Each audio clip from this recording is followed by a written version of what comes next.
Lebih dari 4 juta warga Ukraina telah terputus pasokan listriknya. Termasuk warga yang tinggal di ibu kota Kiev kini terpaksa menjalani aktivitas dalam kegelapan. Kondisi ini terjadi setelah pembangkit listrik Ukraina diserang oleh Rusia. Presiden Ukraina Volodymyr Zelensky mengatakan Kiev adalah wilayah yang terdampak paling parah. Pemadaman listrik di kota itu masih berlanjut sejak dimulai pada Minggu 6 November malam. Selain Kiev, 6 wilayah Ukraina lainnya juga bernasib sama.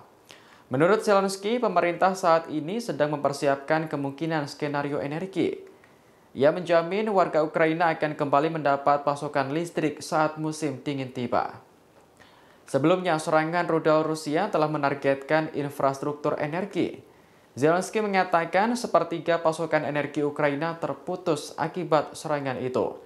Pemerintah terus bergerak cepat untuk memperbaiki kerusakan pembangkit listrik. Jika tidak, jutaan warga Ukraina terancam membeku saat musim dingin tiba.